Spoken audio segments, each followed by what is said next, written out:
plus years, at some point, you realize you were married into crazy. And that's what our podcast is all about. We offer love, laughter, and a dose of reality as we unpack this crazy thing called marriage. So sit back, relax, and get your ear hustle on. It's time to start the conversation. All right, let's go.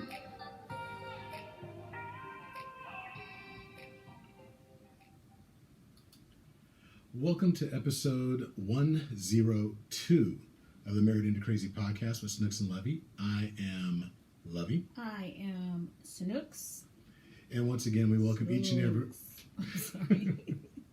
We welcome each and every one of you back to the podcast. You know, for those of you that are new, we are a couple that has been married for 20 plus years, going on 24 to be exact. I thought she was going to say something smart right there. No, I was just waiting because I'm like, well, we just played that in the intro. I know, but you know, there's always new people coming in, and so I want to make sure hear the intro. That may not have heard the intro. And so what this is an opportunity for you to get an ear hustle on when it comes to just the conversations that take place in our living room, in our kitchen. It just so happens that In our hallway, it's happening in our studio, in our home, and what we're doing. So a lot of times, what takes place is this: we'll get into a conversation, and we're like mid sentence, and one of us will go, "Oh, wait, hold on, save it for the podcast." Lovey does that a lot to me, and sometimes I'm like, I'm going in deep, and then he's like, "Oh, you got to save it for the podcast." I'm like, I don't know if I can recreate that energy. She'd be waxing deep sometimes. Remember what I said sometimes. Like it's every all now the time, and then. all the time, all the time. Occasionally, and it's funny. Nick's got some good stuff. Okay. No, and it is, and it's funny. Okay, remember that, please. Remember that. And Write I it don't down. remember it. Something, and then there's times where we can recreate it. There's other times where it's like, okay, we have to really think on this, and it's tough because there's some conversations that take place in every single one of our households that somebody else can benefit from. Yeah, you'd be like, "Ooh, I wish somebody else was here to hear that besides you." And so that was the whole premise behind us starting this podcast, because we have those conversations on the daily. We actually look forward to getting back together at the end of the day and talking to each other, which I think is a lost art in a lot of relationships. I laugh because you're like, we're looking forward to getting back together and talk so we can wax deep. No, but it is one of those things. And so here's the thing. Married into Crazy, Here's the thing. she hates it when I say here's the No, I thing. don't hate it. It's just funny to me. Here's the thing. Or here's the deal. What we do as a couple is no different than what many couples across the United States do. It's just that we put it on a microphone and record it, and hopefully other people can benefit from it. Much like people can benefit from the monthly webinars or workshops that we do every single month. It's the last Saturday of the month.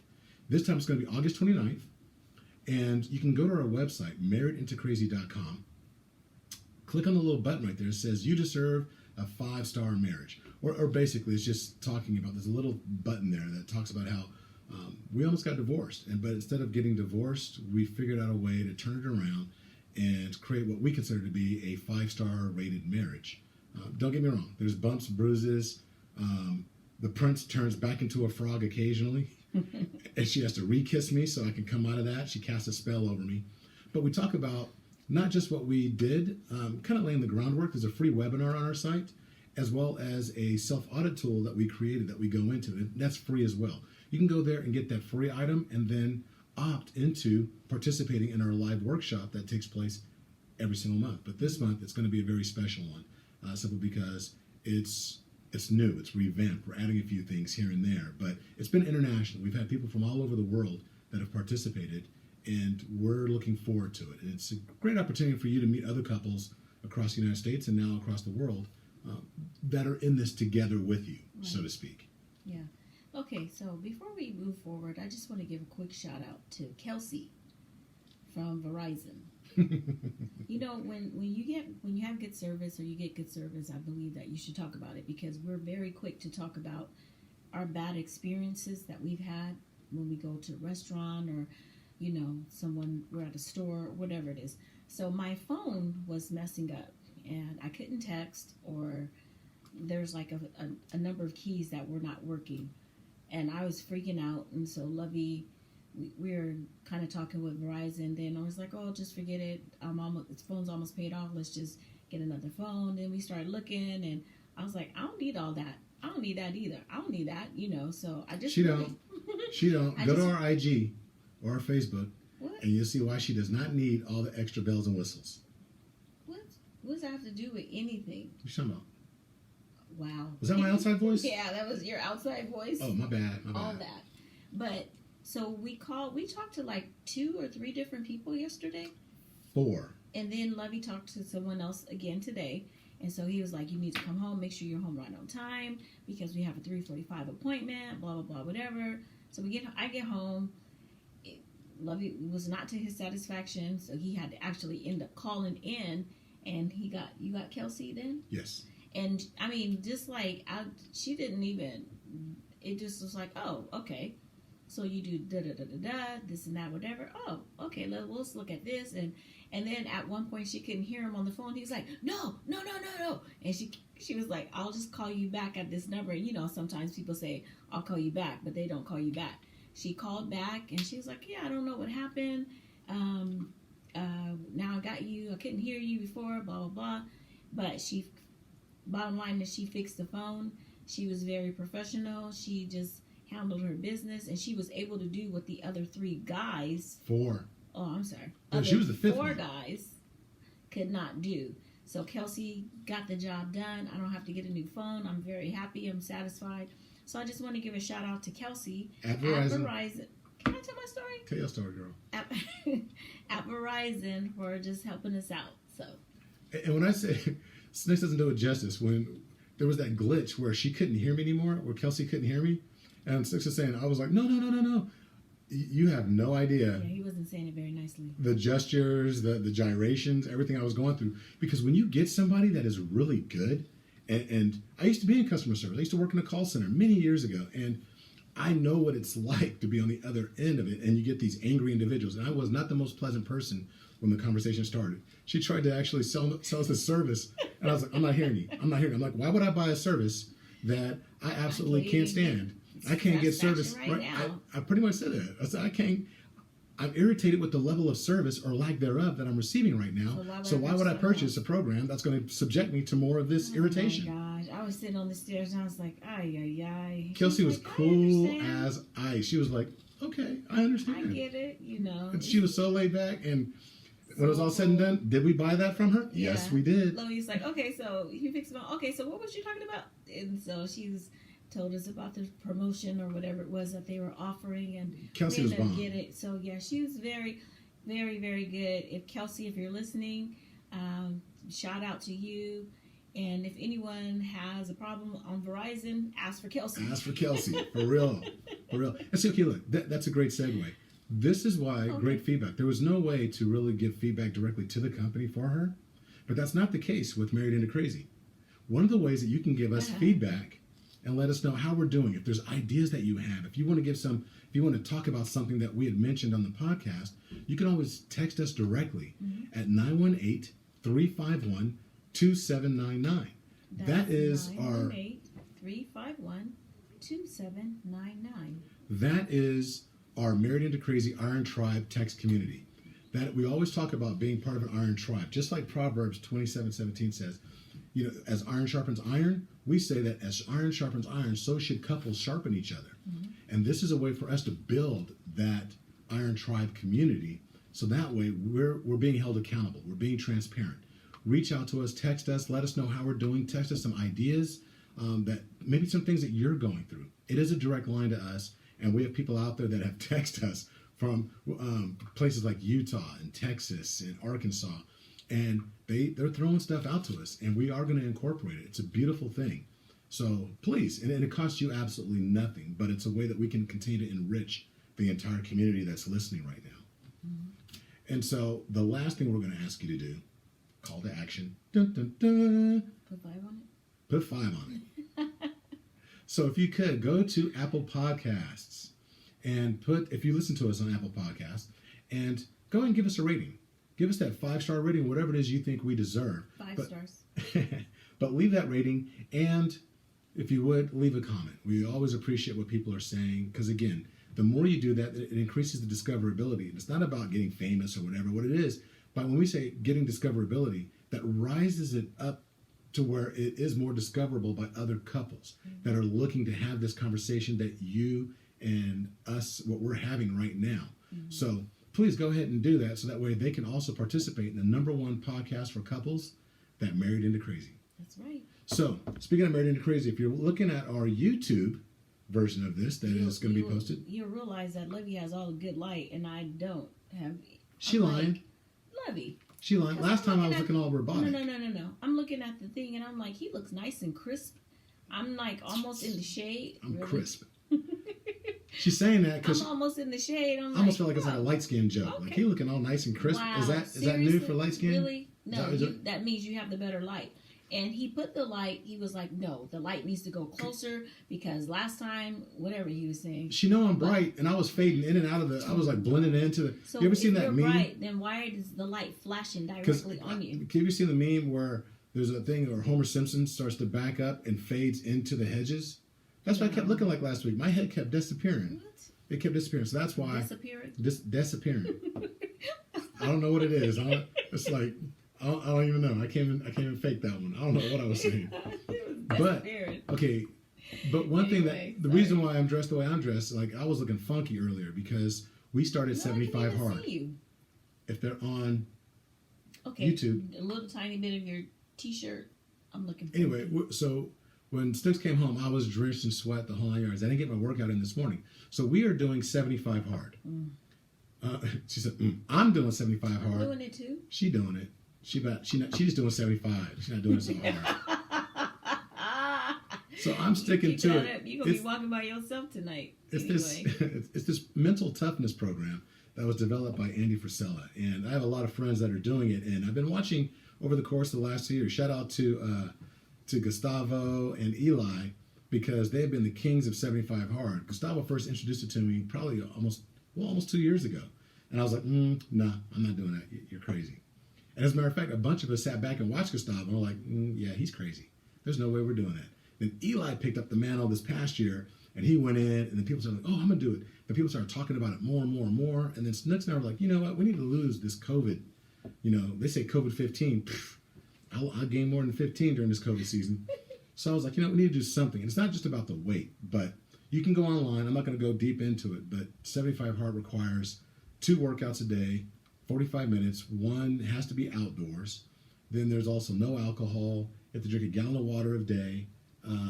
What else? You have to read 10 pages. Mm-hmm. You have to take a picture, a progress picture every single day. So this is something we've been doing now. So this is day 8. And we just wanted to say that we're on this journey. So you're probably going to be hearing more about this over the course of, the next 70, less than 70, some odd days, 68, 67, however many days. So just know you're going to hear more about that. But one of the things I wanted to talk about, Snooks is just along for the ride. I've been talking. So, I'm ashamed. What I wanted to jump into, though, yes. One of the things, so we mentioned 75 hard. We have to read 10 pages a day. Mm-hmm. One of the books, I'm reading 2 books. And I told Snooks we could read 5 pages in one book and 5 pages in another. And they have to be nonfiction books. They can't just be like, the love books that she likes to read. So one of the books we're reading was that a dig? Is The Purpose and Power of Love and Marriage by Miles Monroe. Mm-hmm. So my brother-in-law recommended this book to us, who is not married, by the way, yet.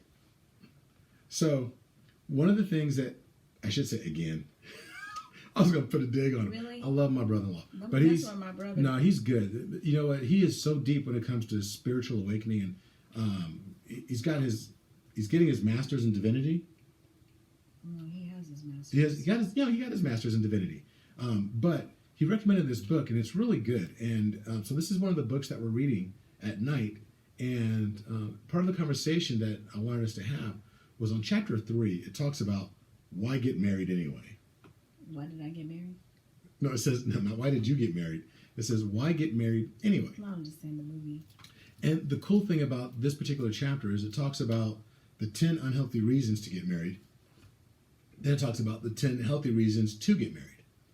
And I wanted to highlight specifically the 10 unhealthy reasons to get married. You cool with that? I'm cool. All right. So this is one of those impromptu days where I'm down. I get to throw out these topics and discuss it. So the number one reason that's listed in this is people get married to spite their parents. Really? I mean, think about it. One of the things that, that there's anger and resentment because, it's like that forbidden fruit. People say, oh, you can't date that person or you can't see that individual. Did you ever have that where... Makes them more attractive to... Right. Once you put a do not... A don't move forward sign, it's like, no, I really want to go down there now. It goes back to Adam and Eve. It was like, you can eat all the fruits in the garden, just not that one right there. Why And he was can't I like, eat that one? the shiny red apple.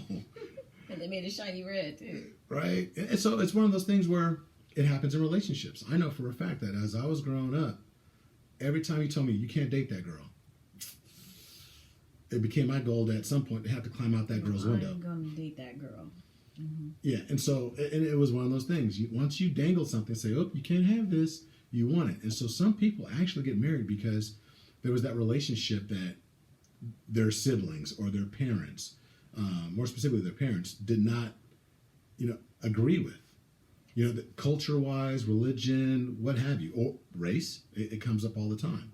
So basically, the anger and resentment that they had towards their parents, they acted out on that, and they went and I want to say, shot themselves in the foot.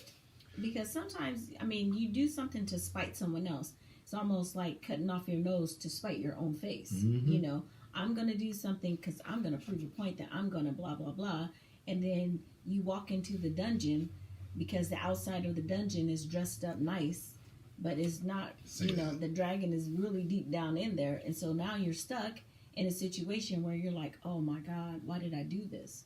So you almost like, what is it called? Walking out, you jump out the pot and straight into the fire? Something like that? Out of the frying pan into the fire. There you go. Well, it's true because that's a very negative way to start because you're doing something. There's negative intention behind the purpose of marriage. Yeah. And then in doing that, that's creating this overriding emotion of negativity, which is going to be anger, resentment, bitterness, right? And it's not conducive for a healthy long-term relationship. Right, because the reason that you did it in the first place was not because of it was not the reason that you should have done it. Right. It wasn't because I love you so much, and maybe I am in love with you, but the underlying, my ulterior motive was, I'm gonna show them, I'm gonna do it the way I want to do it, and blah blah blah, whatever. Say that, and then you end up hurting your own self. Right, and so and closely akin to that is the second reason, which is to escape an unhappy home. Mm-hmm. I actually know someone who did that. It wasn't so much to spite their parents, but it was because the home situation was bad, and the attitude was, well, it's already bad here. I might as well be in my own home where I can at least have some measure of say so, and be happy. You know what I'm saying? So. Oh yeah, think about it. If you're in a home where you're being subjected to addiction, whether it's alcohol, drugs, sex, abuse, and you're all constantly around anger, shouting, cursing, quarreling, so many different things that are going on, it's so easy to look at that person that's giving you a respite or some kind of,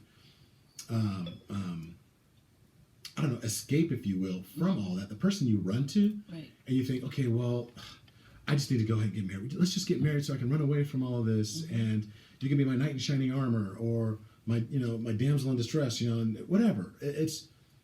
You do this once again under the wrong premise. It's very similar to the very first one, out of spite, but this one's more about escaping something.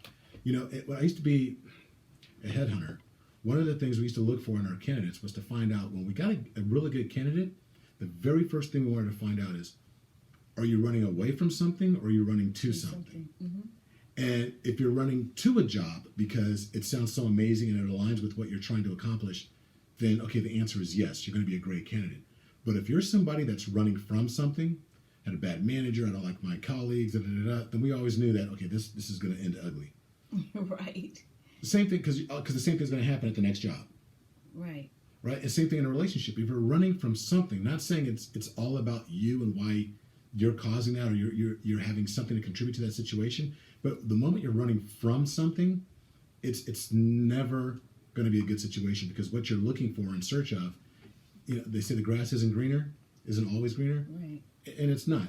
Nirvana or heaven is not on the other side of that fence just because you're running from something. Yeah, and what ends up happening is you end up exchanging one unhappiness for another unhappiness. So you have to be very mindful of what are your motives. You know, why am I doing this?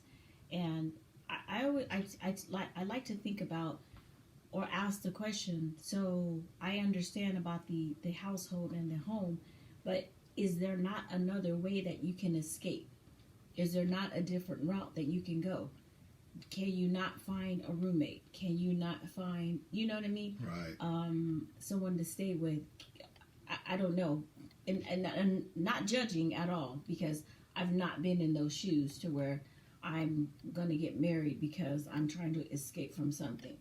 So, but No, I hear you. I always want to think that maybe there are different options. There's another way. Because you rarely find what it is that you're looking for when you do those kind of things. So what happened to the person that you knew?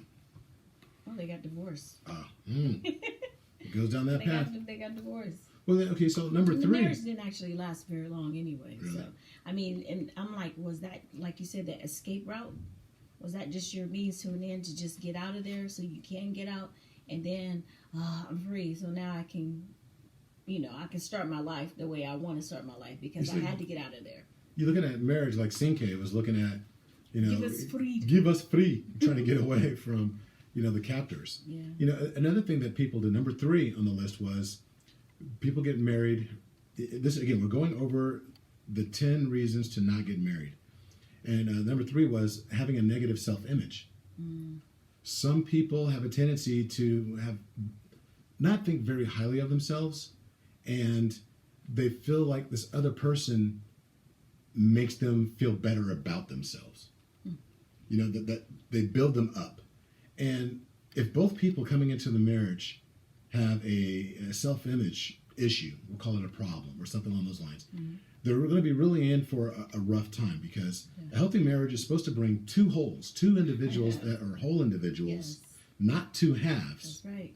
Right? And forming a union that's going to be greater than the sum of the parts. So if you're 1 and 1, the two of you together, honestly, when it comes to marriage, 1 + 1 = 1. Right. It doesn't equal 2. But if you come in with 0.5 and 0.75, okay, that math isn't going to work. It just doesn't work. So when you don't have a strong image of yourself, now there's nothing wrong about self-discovery. I'm not saying that you are completely who you are, because we've evolved multiple times during the course of our relationship. We're still evolving.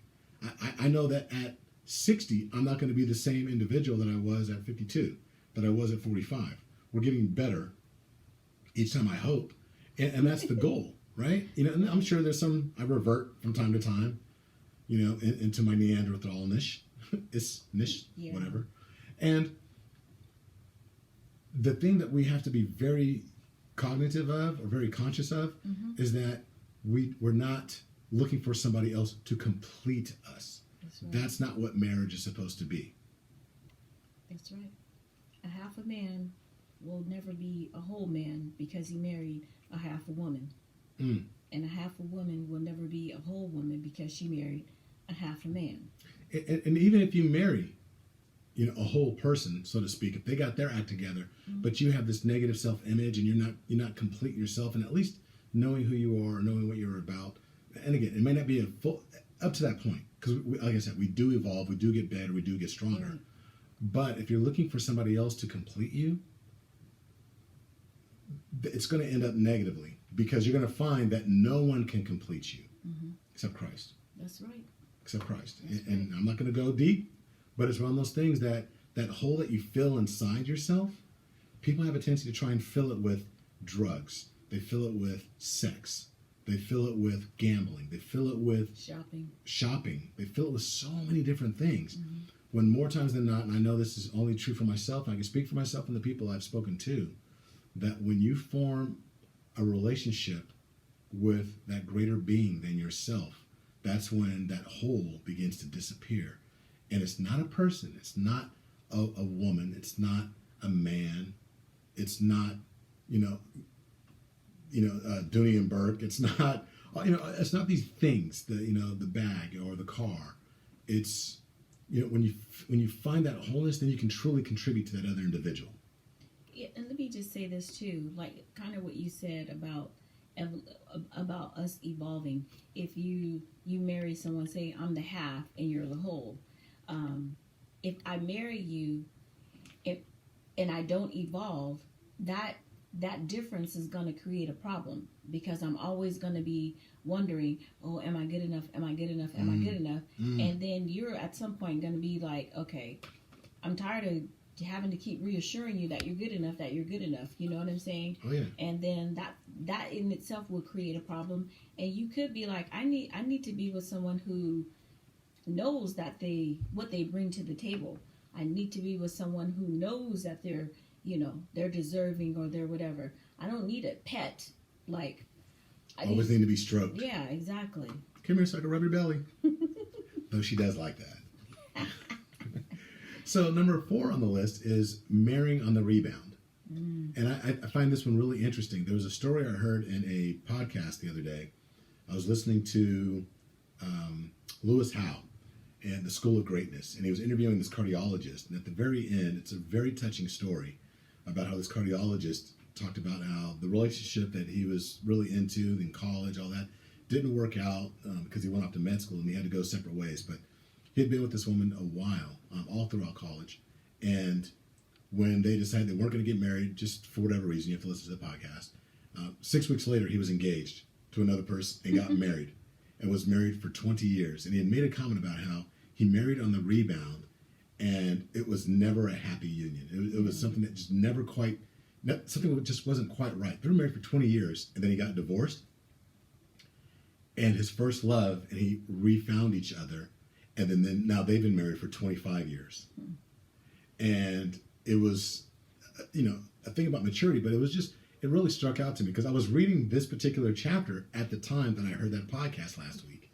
Wow. And I thought it was neat when we were talking about marrying on the rebound. See, the problem with marrying on the rebound is that it's not a marriage of love, but of convenience. Yeah. Yeah, you're trying to placate those feelings of loss, of depression, of worthiness, I think. Someone comes around, you're licking your wounds, and someone's like, hey girl, you look good. Ooh, he said I look good. So and I already got this ring, let's go. Right. And then there you are, you're jumping from the pan into the fire. Oh my goodness. Because in reality, no love is involved on the rebound. It's because you're operating on the premise of emotions that are what's the word? That's being resonated from a previous relationship. It's like it's reverberating from the last person you were with. It's like borrowed love, in a sense, for the other person. If I just get out of a relationship and you're my rebound guy, you're borrowing that love. It's like you're living on borrowed love. Okay, come on. Look, every election, I just had this thought right now. So every election that takes place, so every 4 years there's a new president in the United States, right? Sometimes 8. But when there's a new president that comes into the White House, I don't care if you're Republican, I don't care if you're Democrat. This is not a knock on anybody's preference, but I will say this: when there's a Republican that's in the White House, and then a new president, Democrat, comes in, or a Democrat is the president, and then a Republican comes in, everyone's like, oh, like 2 years into the new presidency, they're raving about, oh, all these things. Look at what the economy's doing under me. Look what this, look what's happening. These programs. And it's always a reverberation of what the previous president was doing. But yet everybody wants to take responsibility for the positive things that are happening. It's the same thing when you're talking about a marrying on a rebound. Those relationships, people say, are you sure you want to get married? Oh, she or he makes me feel like this, and I'm a newfound person, and blah, blah, blah. And you want to think like, I think you're feeling what the last person made you feel like, and you're just carrying it over. It's borrowed love. It's that borrowed love you were talking about. Amen. Amen. So number 5 is fear of being left out. And that FOMO, that fear of missing out. Yeah, I think that's a big one. It's a huge one, particularly for women, I think, more than men. because there's a lot of pressure that's placed on women because you get in your 30s or what have you. Biology, the clock is ticking. The clock is have ticking. Some babies, all this kind of stuff. Oh, and everybody, the family doesn't help because I've witnessed it. Mm-hmm. I've got family members and they're always like jamming them up. So when do you go get married? Oh, it'd be nice when she decides to get married and give me some grandbabies. Mm-hmm.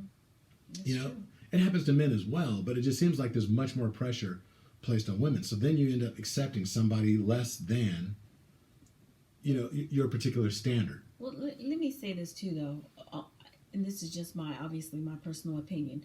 So the fear of being left out for women, I feel like there's so much competition, and it's not just with women, like a woman my age, over 30 or whatever.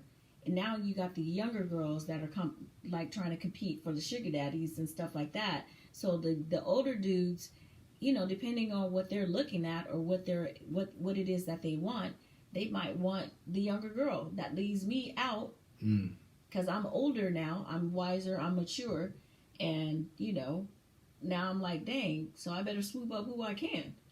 That is some women feel like that. So I could be a sugar daddy. I'm older than you. I'm sugar mama. No, I mean, there might be somebody looking for me right now. Oh, okay. Well, you'll be broke. So. Oh, true that. Okay, that's right. That's right. We married. Moving on. We married. Moving on to number 6. Number 6 is fear of independence. That sounds weird, right? That sounds like an odd one. Okay. So yes, let's make this face like fear of independence. Imagine being in a home that everything's done for you. Oh, okay. I got it now. Your parents do everything for you. You have siblings that step up for you. You don't really have to do anything. But all of a sudden something shifts. Something changes. Parents pass away, or they're getting elderly, or they tell you, oh, that's it. The gravy train is done. You've been to college. We pay for you to get your bachelor's. We pay for you to get your master's. Or we pay for your trade school. Or we allowed you to start that business, whatever, and stay home. It's done. You got to go. You got to get out of here. And now, rather than try and stand on your own 2 feet, you're like, my boyfriend or my girlfriend has always been by me. Maybe it's time for us to actually venture out together. So it's less about you wanting to get married because you're in love and you think it's time and you feel that way. It's more about, I'm not sure if I'm ready to do this by myself. Mm-hmm. You're afraid to be independent. Independent. So you rely on other people because of the way that you were brought up. Everything was handed to you. And now that hand is gone, you're like, oh, I don't know how to fish. Right. It's like every time back, like in the 90s or the early 2000s, when that song INDE, you were turning the channel. I'm not independent. I don't want to be independent. Someone ever had a song, Independent Woman. Yeah, independent. Yeah. Okay, the C's kicking in. Okay, sorry. Is she trying to think of the song? No, I know the song. I was about to try to do the lyrics. And it came out in 19... Hey, I know it. So that's something else. I know someone that... went from their mother's home to their husband's home? Yeah, pretty much. Went straight from their mother's home. The identity that person had was daughter, dutiful daughter. Mm-hmm. Then they went from dutiful daughter to dutiful wife. Mm-hmm. Then they went from dutiful wife to dutiful mother. Mm-hmm. At no point did this person really develop an identity of self. Her own self. And there's a lot of, we can talk about that in another podcast, but we could wax deep on that for a very long time. And it's not just women, it happens to men as well. Mm-hmm. That they're always, want to be the good son. Then they want to go to being the good husband. Then they want to go to being the good father. And there's nothing wrong with that title in itself, but there's challenges and when you're trying to be something other than yourself. Mm-hmm. Not that you aren't those things, but that's a problem. Right. That independence of self, knowing your identity, who you are, before you become something to someone else. And we can go deeper on that another day. But number 7 was fear of hurting the other person. So basically, you asked me to marry you, and instead of me saying no because I really don't want to get married, I say yes because I don't want to hurt your feelings. It goes beyond hurting feelings. It's not just... exactly. That's what it is. Right. Okay. So, for instance, I've been in those relationships, early on when I was overseas, where the person would sit there and be like, oh yeah, you know, this relationship, if you leave me, I don't know what I'll do. I'm I'll gonna hurt. kill myself. Yeah, I'm gonna kill myself. Or, you know, and sometimes things are said in passing, but then they give you that crazy look like, you know, for real but not for real. Right. And they give you that look like, damn, I don't know, is this really gonna happen? Or and so you're nervous about getting out of the relationship because you just don't know what they're gonna do. You care about them, not enough to get married, but you care about them because you don't want anything bad to happen to them. So, but basically, it's like the other person is using manipulation. They manipulate the situation. They apply the pressure on you and make you feel like you're obligated, and therefore you go ahead and you do the deed, and then you end up being in the categories 1 through 6. Exactly. So much pressure builds up that the other person is feeling guilty. Mm-hmm. And then they will end up having resentment. And the only reason I did it because I didn't want to hurt your feelings. I mean, there's so many different things that's going to come up from this type of saying yes, of agreeing. Absolutely, and there's no way of getting around it. So it's one of those things where you have to understand that's the only way. I won't say the only way. It's one way that you just don't want to go down that path because you can't have that fear of hers. It has to be out of love. Number 8 on the list is to be a therapist or a counselor for the other person. You know, they feel a sense of responsibility for someone who needs the benefit of their wisdom. You know, that sugar daddy that you were talking about. Sometimes you have older folks that get into a relationship. I won't say older, but because they're wiser, they've been through a lot more. They have advice, they have counsel, they have experience. And this person, you know, is benefiting from it. Mm-hmm. And to be honest, there's a little bit of stroking ego as well. It's because I am so much to her that maybe we should get married. Because therefore, I will marry her. I will marry her because I will bequeath my knowledge to you. No. I mean, I don't know. This is in the list. I don't know anyone that's gone through anything like that, but it's something I can't really speak on deeply, but we'll just go ahead and leave that one right there. Now, number 9. Okay, I've seen that one. I've heard of that one, where it's because of having sex. Ah, okay, well, sex alone is not marriage. Sex is sex. Sex is sex, but you know what? Well, okay, so in the Bible, what does it say? It's better to get married than to burn. I can't remember what the chapter. I don't know that But scripture. the scripture is. I'm gonna find that scripture. I'll bring it to you next week. But I know that there is a scripture that says something about fornication. You know, because in the Bible, as a Christian, you don't believe in having sex before you get married. So there is a scripture that says something is better to like get married or something. Like I said, I can't remember what the scripture is. I'm not even gonna go there. But a lot of people, I actually know someone who married her husband because they had sex and she didn't get pregnant. I asked the question, Mom, did you get pregnant? She was like, no, but that was her belief. You know, if you have sex with the person, she was a virgin before you have sex with the person, then you're supposed to get married. So, but sex alone it doesn't make a marriage. Sex is sex, and marriage and sex are totally different. And marriage doesn't make the relationship. Mm-mm. No, sex is in. Let me see how to say this. I think that sex is enhanced by the marriage because of the commitment of the couple, the connection. Exactly. You know. So of course, within our marriage, we want to make sure that we're having some good sex, but it doesn't make the marriage. You know, and it's not a reason for me. It's not a reason to get married. No, it's not. I mean, but it's something that needs to be explored because, I mean, sex can get better with marriage. It's one of those things that, you know, but don't do it just because. Well, first off, okay, let's just keep it real. You know, we're kind of like a quasi-Christian show as well. We touch upon our faith every now and then. Shouldn't be having sex before. That's what I brought up, fornication. Right? He's all, but hey, I'm just gonna say, look, I can't condemn. No judgment. No judgment, because, like I said, my wife brought me out of the realms of heathenhood.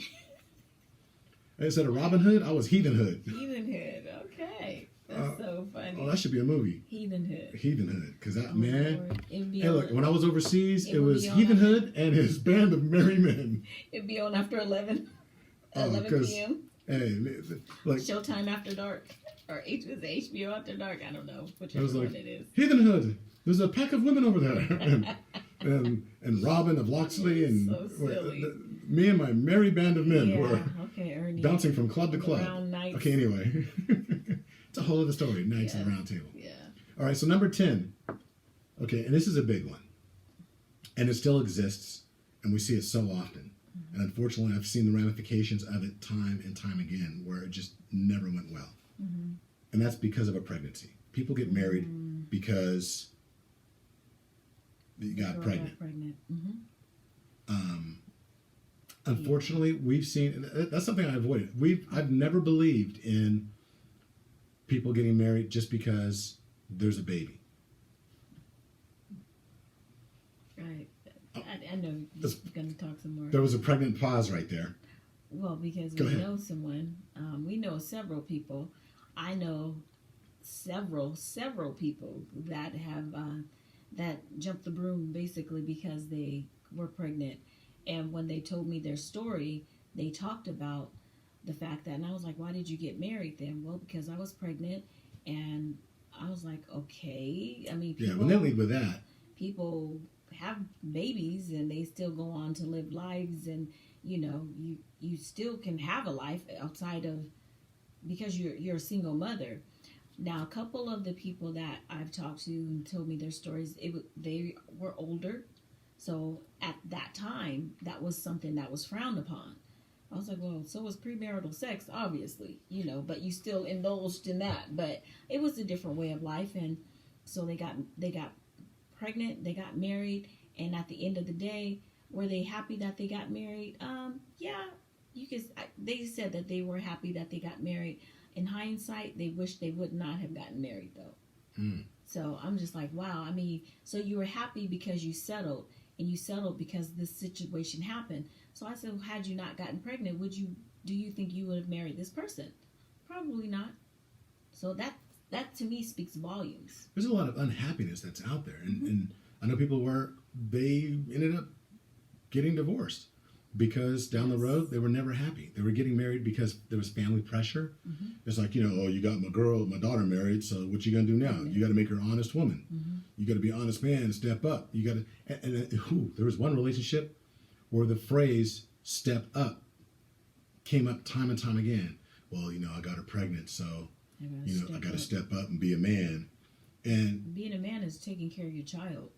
being a man is right. Taking responsibility for your actions, not necessarily taking standing before God and making a covenant that you have no intention of actually honoring, or in the moment you do and you have no idea. It's just marriage is so much more than standing before two families and God and taking vows. Saying I do. So much more. Like Lovey said, you're saying I do to something that you actually really don't have any idea about. What are you I doing? I do love and cherish her for, you don't even love her right now.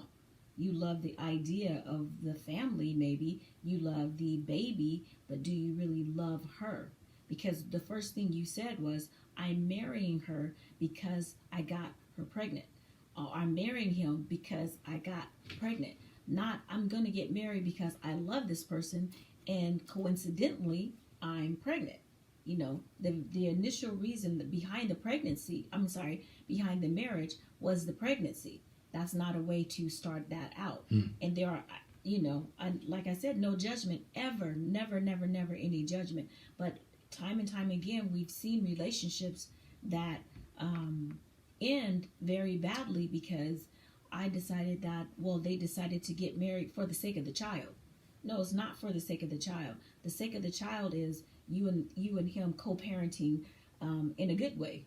They see good things happen. They see good communication. They see the parents getting along. Not, I didn't want to marry you anyway, or the fussing and the fighting, or this one staying out all the time, or the disconnect and the loneliness that can come from you're born into this relationship that it's just very stale.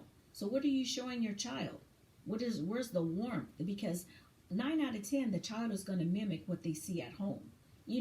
Maybe not 9 out of 10, but the child is going to mimic what they see at home. And then sometimes the child will take on they take ownership of what's not happening. Oh, well, they're only married because of me. And so they put all that on their back, and they feel responsible for the unhappiness of their parents. Well, if it wasn't for me, well, if I wasn't born, or if I wasn't, It's the same thing when you get divorced. Oh, they're getting divorced There you because go. of me. That part. So it carries a lot of weight. So that's definitely not a reason why anybody should get married. Mm-mm. So there you go. There were the 10 reasons Per the book. per this particular book Mhm. to not get married. And the I was looking for the I can. It's right there. Oh, I see. It's all the way over there. I So did it. what we're going to do now is kind of close out, because that's enough to resonate. And I think what we should do maybe next week is go into, as you're making noise, what we should probably do next week is go into the top 10 reasons to get married Per the book. per the book. Right. Well, okay, so as she's, I'm game. okay, but can you stop that while I'm talking? So it's called the healthy reasons to get married. I was See, just I didn't need the noise chastised effect. over here.